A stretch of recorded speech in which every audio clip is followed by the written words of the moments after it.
বুনোর বউ। বুনোর বউ মূলত ইস্টবেঙ্গল নিয়ে একটা আলোচনা করব। আমাকে ইস্টবেঙ্গলের এক ফ্যান একটা কথা বলেছে, তার পরিপ্রেক্ষিতে এই আলোচনাটা মূলত। কিন্তু সবার আগে আমি সর্বাগ্রে পশ্চিমবঙ্গের যে মুখ্যমন্ত্রী মমতা বন্দ্যোপাধ্যায়, ওনাকে ধন্যবাদ জানাবো। এই যে সন্তোষ ট্রফি জেতার সাথে সাথে প্রত্যেকটা ফুটবলারকে চাকরি দেওয়ার জন্য দেখে ভালো লাগলো যে নরহরি শ্রেষ্ঠা যে পাটনায় একটা চাকরি পেয়েছিল, সেও কিন্তু পশ্চিমবঙ্গ সরকারের দেওয়া চাকরিটা গ্রহণ করলো। তো এই বিষয়ে দুটো বাড়তি কথা বলবো। প্রথমত, আমি প্রত্যেকটা ফুটবলারকে বলবো যে ফুটবল খেলার সাথে সাথে প্রথাগত শিক্ষাটার প্রতিও যেন তারা একটু নজর দেয়। কেন দেখুন, যাদের একটা ন্যূনতম ফর্মাল এডুকেশন আছে তাদের প্রত্যেককে কিন্তু পুলিশ ডিপার্টমেন্টে অ্যাসিস্ট্যান্ট সাব ইন্সপেক্টরে চাকরি দেওয়া হয়েছে। কিন্তু দুর্ভাগ্যক্রমে যাদের ন্যূনতম প্রথাগত শিক্ষাটা নেই তাদেরকে কিন্তু কনস্টেবল পদ দেওয়া হয়েছে। এই ক্ষেত্রে অতীতেও আমরা দেখেছি, আগে যখন প্রচুর চাকরি ছিল রাজ্য সরকারের বা মূলত কেন্দ্রীয় সরকারের, অনেক বিখ্যাত ফুটবলার স্রেফ তাদের এই প্রথাগত শিক্ষাটা ছিল না বলে তারা কিন্তু বিভিন্ন ব্যাংক, ইনকাম ট্যাক্স, এখানে পিয়ন পদে যোগ দিত, মানে কাস্টমসে, একদম মানে লোয়ার লেভেলে। এক্ষেত্রে কিছু করার নেই। সেই জন্য বলা, আপনারা যদি কোনো ফুটবলের সাথে সংস্পর্শে থাকেন, সে যদি অল্প বয়সী হয়, অবশ্যই তাকে মোটিভেট করবেন সে যেন অন্তত গ্র্যাজুয়েশনটা কমপ্লিট করে। দেখুন, এই মমতা বন্দ্যোপাধ্যায় বা যে কেউ এই মুহূর্তে বা আগামী দিনে হয়তো কোনো দিন প্রধানমন্ত্রীও করবেন, তারা এগিয়ে আসতে পারে আপনাকে সাহায্য করার জন্য, কিন্তু আপনার কিন্তু একটা ন্যূনতম শিক্ষাটা খুব দরকার। আরও একটা ব্যাপার বলবো, এই যে চাকরিটা দেওয়া হলো, এটাকে একটা কন্টিনিউয়াস একটা প্রসেসের মধ্যে আনতে হবে। যেমন একটা উদাহরণ দিচ্ছি, যদি সম্ভব হয় প্রত্যেক বছর কলকাতা ফুটবল লিগে যারা টপ 20টা প্লেয়ার বা 25টা 30টা যতটা বেশি হয়, তাদেরকে যদি এরকম চাকরি দেওয়া যায় তাদের যোগ্যতা অনুযায়ী, মানে প্রথাগত যোগ্যতা অনুযায়ী, শুধু পুলিশ ডিপার্টমেন্ট নয়, ধরুন বিভিন্ন স্কুলে ওই এডুকেশন ডিপার্টমেন্টে বা যে কোনো, মানে ওই ফিজিক্যাল ট্রেনিং, এগুলো নিয়ে যদি একটু ভাবা যায়, তাহলে কি ফুটবলটা একটা কেরিয়ার হিসেবে আবার দেখতে পারে বাঙালি। দেখুন, যারা ফুটবল খেলে সবাই তো আর এই টপ লেভেলে ফুটবল খেলতে পারে না, তো তাদের কি হবে? তো সেই জন্য প্রথাগত শিক্ষাটা দরকার। এবার টপ লেভেলও যারা খেলছে সবাই তো গিয়ে আর আইএসএলে কন্ট্রাক্ট পায় না, তো তাদের কি হবে? এই পুরো সিস্টেমটার জন্যই কিন্তু দরকার চাকরি। এবং আমি অতীতে আলোচনা করেছি, চেষ্টা করবো কিছুটা এখানেও আলোচনা করার। এবার আরও একজনকে ধন্যবাদ জানাবো, সেটা হচ্ছে অরূপ বিশ্বাস, পশ্চিমবঙ্গের যিনি স্পোর্টস মিনিস্টার। তিনি কিন্তু গতকাল একটা সংবর্ধনা অনুষ্ঠানে, সন্তোষ ট্রফি প্লেয়ারদের সংবর্ধনা অনুষ্ঠানে খুব জোরালোভাবে অনুরোধ করেছেন। দেখুন, এখানে অনুরোধ করা যায়, কেননা সরকারের আন্ডারে ডাইরেক্টলি আইএফএ আসছে না, সুতরাং অনুরোধ, কিন্তু খুব জোরালো কণ্ঠে উনি অনুরোধ করেছেন যে কলকাতা ফুটবল লিগটা যেন শুধুমাত্র স্থানীয় প্লেয়ারদের জন্য সংরক্ষিত করা হয়, মানে বাইরের রাজ্যে প্লেয়ারদের যেন এখানে প্রবেশ না দেওয়া হয়। এটা কেন বলেছেন, এই বিষয় নিয়ে আমি কিন্তু আগে অনেকবার বলেছি, কেন বলেছেন আমি আসবো। তো তার আগে একটু বলে নিই, বুনোর বউ ব্যাপারটা, এটা মানিক বন্দ্যোপাধ্যায় একটা ছোট একটা গল্প ছিল, বুনোর বউ। আমি গতকাল আমার টুইটার চ্যাট ফোরামে লিখছিলাম যে ইস্টবেঙ্গলের যিনি কোচ রয়েছেন অস্কার, তিনি শুরুতে অনেক বিপ্লবী কথাবার্তা বলেছিলেন, চে গেভারা টাইম, অনেক মুখে তার অনেক বিপ্লব দেখেছিলাম, বিপ্লব মানিতাম।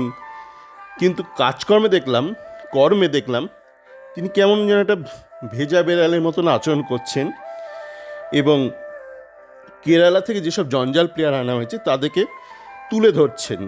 তো সেই প্রসঙ্গে আরেক সতীর্থ ইস্টবেঙ্গল ফ্যান টুইটার চ্যাট ফোরামে লিখল যে দুটো সম্ভাবনা আছে, হয় ইস্টবেঙ্গলের বুনো বলে একজন যে আছে, বুনো হয়তো অস্কারকে ভুলভাল তথ্য দিচ্ছে যে আমার আনা কেরালার ছেলেরাই শ্রেষ্ঠ, স্থানীয় বাঙালি প্লেয়াররা বাজে খাজা। এটা একটা সম্ভাবনা।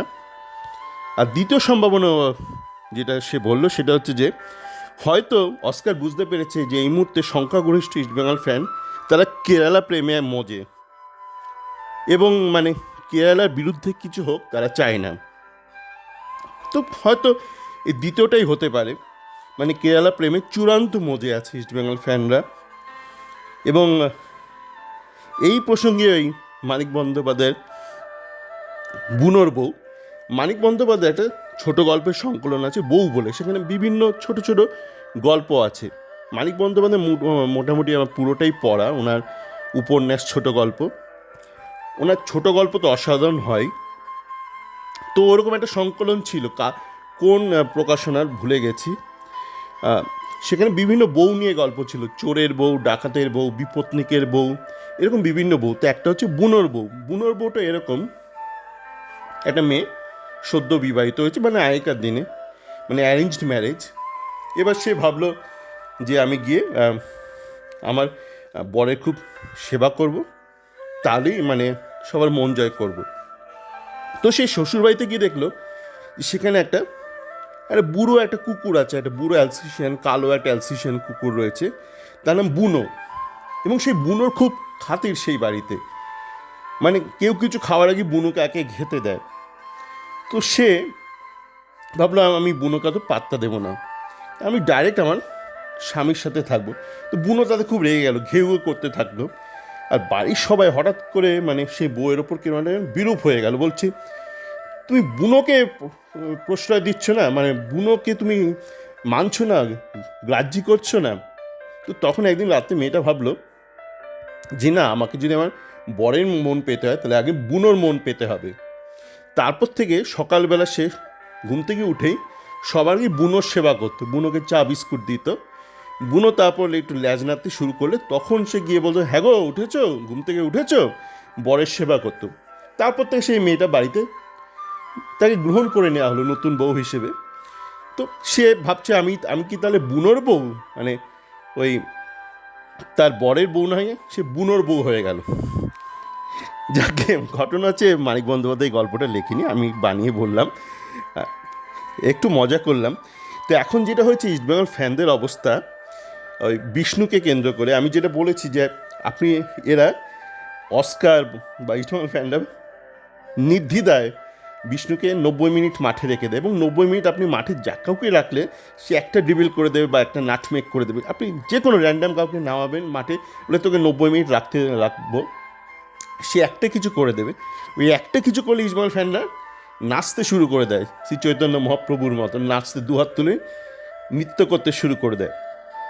এদের অবস্থাটা হচ্ছে অনেকটা এই সাধারণ মানুষ যখন মেলায় যায়, মেলায় বন্দুক খেলা হয় তো বেলুন ফাটে, তো আপনার কাছে যত পয়সা আসে আপনি তত পয়সাতে খেলেন, কেউ ফটফট ফটফট করে গুলি মেরিয়ে যাচ্ছে, 20টা গুলি মারলো, একটা গুলি লাগলো বেলুনে, তখন সে লাফিয়ে উঠে পাশে তার বউকে বলে দেখেছো আমি বেলুনটা মারলাম।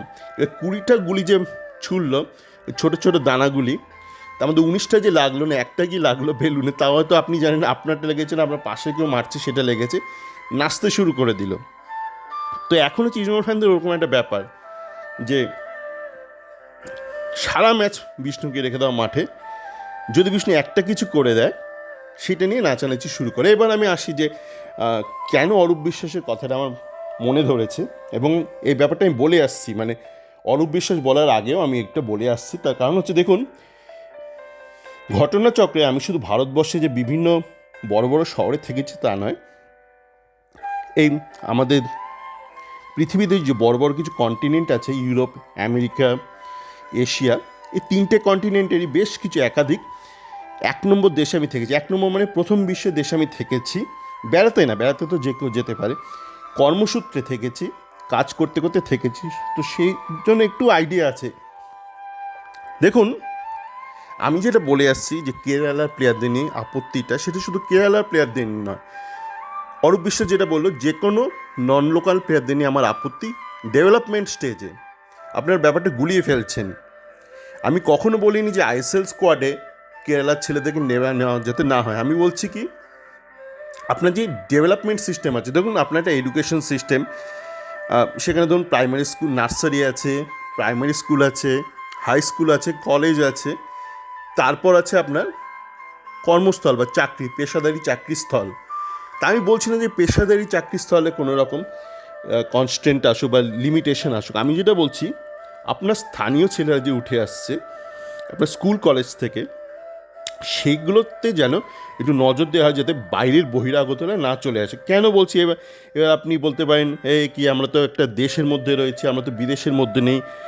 কেননা আপনি ধরুন জার্মানিতে বা ইউরোপের একাধিক দেশ আছে যেখানে এডুকেশন ফ্রি, সত্যিই ফ্রি, মানে প্রাইমারি হায়ার এডুকেশন এগুলো ফ্রি। কেন ফ্রি? ফ্রি বলে তো কিছু হয় না, কেউ তো টাকাটা দেয়, সরকার টাকাটা দেয়। এবার জার্মানি সরকার ধরুন এডুকেশনটা ফ্রি রেখেছে, তার মানে তো এই না যে ভারত থেকে কেউ একটা চিঠি পাঠাবে যে আমি জার্মানি থেকে পড়বো, এবং জার্মানি সরকার বলবে এসো এসো আমাদের টাকায় তোমরা এসে পড়ে যাও। আপনি যদি ওখানে ধরুন রয়েছেন কর্মস্থলে, মানে কারুর বাবা মা রয়েছে, আপনি ওখানে থাকছেন সন্তান হিসেবে, তখন আপনি সেই ফেসিলিটিটা নিতে পারেন। কিন্তু এমন নয় যে অন্য দেশ থেকে বলে এসো এসো তোমরা এসো আমাদের এডুকেশন সিস্টেমটাকে তোমরা এসে ভরাট করে দিয়ে যাও, আমরা পয়সা দেবো তোমরা পড়ো। এবার ইন্ডিয়াকে কিন্তু ভাবতে হবে, ইন্ডিয়া একটা ফেডারেল সিস্টেম। ইন্ডিয়া কিন্তু মানে ওরকম না যে একটাই গভর্নমেন্ট, একটাই মানে যেটা গোটা দেশে রয়েছে। এখানে একটা ফেডারেল স্ট্রাকচার আছে, যে যে আয়টা হয়, ইনকাম ট্যাক্স আয় হয় বা জিএসটি মারফত আয় হয়, সে আয়টা কিন্তু আবার বন্টন করা হয় বিভিন্ন রাজ্যের মধ্যে। সেই রাজ্যের কত পপুলেশন, যেমন ধরুন পশ্চিমবঙ্গ থেকে যে টাকাটা তোলা হয় সেই অনুপাতে পশ্চিমবঙ্গ কম টাকা ফেরত পায়, অনেক কম টাকাই ফেরত পায়। তার কারণ ভারতে অনেক রাজ্য আছে যেখান থেকে আয় সেরকম হয় না, তো সেই জন্য পশ্চিমবঙ্গকে অনেকটাই কম টাকা ফেরত দেয়। তো এই যে টাকাটা দিচ্ছে সরকারকে, কেন দিচ্ছে? সরকার যেন স্থানীয় যে পপুলেশন আছে তাদের দেখভাল করতে পারে। এবার যেই রাজ্যের সরকার যেরকম কাজ করছে, তো পশ্চিমবঙ্গের সরকার যে টাকাটা পাচ্ছে কেন্দ্রীয় সরকার থেকে, নিজে মানে জিএসটি ইনকাম ট্যাক্সের যে ফেরত পাচ্ছে যে টাকাটা, সেটা পশ্চিমবঙ্গের মানুষের ডেভেলপমেন্টের জন্য, স্বাস্থ্যের জন্য হলো বা এডুকেশনের জন্য। তো এই পুরো পাইপলাইনটা, এডুকেশন পাইপলাইনটাতে কোথাও যদি কোনো বটলনেক থাকে বা জ্যাম থাকে, সেটা ক্লিয়ার করা দরকার। এবার আপনি হয়তো আইটিতে আছেন, আপনি হয়তো ডাক্তার, আপনি তো ফুটবলারদের ব্যথাটা বুঝতে পারছেন না, যে ফুটবলারদের গ্রোথ বা কেরিয়ার যে চেনটা রয়েছে, সেই চেনে আপনাকে যদি আইএসএল খেলতে হয় বা ন্যাশনাল টিমে খেলতে হয়, আপনাকে তো সেই প্রত্যেকটা ধাপে আপনাকে এগিয়ে যেতে হবে। এবার কলকাতা ফুটবল লিগের পরই আপনি ধরুন প্রমোশন পাবেন, কলকাতা ফুটবল লিগে ভালো খেললে আপনি নজরে আসবেন। কিন্তু কলকাতা ফুটবল লিগে যদি শুধু 4টে কোটা করে দেওয়া হয় স্থানীয় ছেলেদের, তাহলে তো মানে যারা ইস্টবেঙ্গল ক্লাব বা বিভিন্ন ক্লাবের মাথায় আছে তাদের তো অতটা বুদ্ধি নেই, তাদের তো অত ভিশন নেই। আপনার নিজেরাই তো বলেছেন নিতুর ভিশন নেই, এখন আপনারা বলছেন কেন নিতুর ভিশন আছে? এদের তো ম্যাক্সিমাম ভিশন নেই, এদের অত শুধু প্রসারী চিন্তাভাবনা নেই নিতুদের। থাকলে এখানে লটালটি খেত না ভারতীয় ফুটবল, সুপার জায়ান্ট মোহনবাগান বিক্রি হয়ে যেত না সুপার জায়ান্টের কাছে। তো এদের মাথার উপর নির্ভর করে তো চলতে পারে না একটা সমাজ ব্যবস্থা। তো একটা ছেলে, আপনাকে যে স্থানীয় ছেলেদেরকে ধরুন, পশ্চিমবঙ্গ সরকার অনেক খরচ করছে, বেঙ্গল ফুটবল একাডেমি করেছে, সেই একাডেমির একগাদা ছেলে খেলে কিছুদিন আগে ডক্টর বিসি রয় আন্ডার 16 বাংলা ন্যাশনাল চ্যাম্পিয়ন হয়েছে। অরূপ বিশ্বাস এটাও বলেছে যে আন্ডার 16 যে ন্যাশনাল চ্যাম্পিয়ন হলো, যে স্কোয়াডটা কয়েক মাস আগেরই ঘটনা, 2024, সেই ছেলেগুলোকে আমরা ট্র্যাক করছি কি? সেই ছেলেগুলো কোথায়? এই যে ইস্টবেঙ্গল, মোহনবাগান, মহাবাগান, এরা কি এদেরকে সুযোগ দিচ্ছে, এদেরকে নার্চারিং করছে? নিজে নিজে তো কিছু হয় না। এই নার্চারিংয়ের একটা ধাপ হচ্ছে কলকাতা ফুটবল লিগে এদেরকে খেলানো, এদেরকে বড় হতে দেওয়া, সুযোগ করে দেওয়া। তো সেই সুযোগটা যদি আপনি কেটে দেন হঠাৎ করে একটা পাইপলাইনে, একটা সাপ্লাই চেনের, একটা ডেভেলপমেন্টের, তা আপনাদের পুরো নেটওয়ার্কটা, আপনার চেনটাই ভেঙে গেল। তো সেই জন্য আপনার কলকাতা ফুটবলে গিয়ে কিন্তু আপনাকে বাইরের প্লেয়ারদেরকে অ্যালাউ করা উচিত নয়। চাইলে আপনি দুটো বিদেশিকে এনে দিন, বিদেশি খেলুক। বিদেশি কেন খেললে ক্ষতি হবে না? দেখুন, বিদেশিরা যদি ধরুন ইস্টবেঙ্গলে খেললো, দুটো বিদেশি 11 জনের মধ্যে, সেই বিদেশিরা কিন্তু ইস্টবেঙ্গলে খেলার ফলস্বরূপ কিন্তু আইএসএল টিমের সুযোগ পাবে না বা ন্যাশনাল টিমের সুযোগ পাবে না, কিন্তু ধরুন ইস্টবেঙ্গলের 4টে স্থানীয় বাঙালি খেললো আর 7খানা কেরালার ছেলে খেললো। আপনি এই আনুপাতিক রেশিওটা দেখুন, প্রবাবিলিটিটা দেখুন। আপনার অঙ্কটা জানেন তো নাকি এত কিছু বলছেন? ছোটোবেলা অঙ্কটা তো করেছেন, তো পসিবিলিটি বা প্রবাবিলিটিটা দেখুন। একটা কেরালার ছেলে বেশি লাইমলাইটে আসার বেশি সুযোগ পাচ্ছে, কেননা 7খানা কেরালার ছেলে খেলছে, 4টে স্থানীয় বাঙালি ছেলে খেলছে। এবার আপনি বলতে পারেন কোত্থেকে এতগুলো ভালো বাঙালি ছেলে পাবো?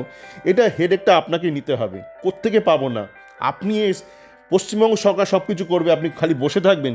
সরকার আপনাকে 11টা ছেলে এনে দেবে, আপনি খালি, তাহলে তো আপনি কমিউনিস্ট কান্ট্রি হয়ে গেলেন। সব কিছু যদি সরকার করে, এখানে তো আমরা তো কমিউনিস্ট দেশ নয়। এখানে সরকারকেও কাজ করতে হবে, প্রাইভেট সেক্টরকেও কাজ করতে হবে, ক্লাবদেরকেও কাজ করতে হবে। গিয়ে খুঁজুন ছেলেদের খুঁজুন। আপনারা অনেক ছেলেদের তো মেরে ফেলছেন স্থানীয় ছেলেদের সুযোগ না দিয়ে। তো যাকে এটাই বলার ছিল। আশা করি কিছুটা বোঝাতে পারলাম যে কেন এই ডেভেলপমেন্ট ফেজে এই বাইরের আবর্জনাকে আসা বন্ধ করা দরকার। আইএসএল স্কোয়াডে তো আমি বলছি দেশের শ্রেষ্ঠ প্লেয়াররা খেলুক, সেখানে কোনো বাধা নিষেধ দরকার নেই, কিন্তু আপনি স্থানীয় ছেলেদেরকে তুলবেন কী করে? আপনি যদি তাদের ওঠার রাস্তায় একটা পা দিয়ে ওখানে আটকে রাখেন, ওখানে বাইপাস করে দিলেন, কেরালার ছেলেদের ভরে দিলেন। যে যার রাজ্য সে তার স্থানীয় ছেলেদেরকে ডেভেলপ করুক, কেউ তো মানা করছে না। আমি তো বলছি না কেরালা সরকারকে তুমি আমাদের স্থানীয় বাঙালিদের নাও। কেরালা সরকার কেরালার ছেলেদেরকে ডেভেলপ করুক, বাংলা সরকার এবং বাংলা ক্লাব বাংলার ছেলেদের ডেভেলপ করুক, পাঞ্জাবের করুক। তারপর সিনিয়র লেভেলে গিয়ে যারা বেস্ট হবে তাদেরকে ইস্টবেঙ্গল তুলবে। কিন্তু ডেভেলপমেন্টটা কেন আমি অন্য রাজ্যের ছেলেদের করবো? সবাই ভালো থাকবেন।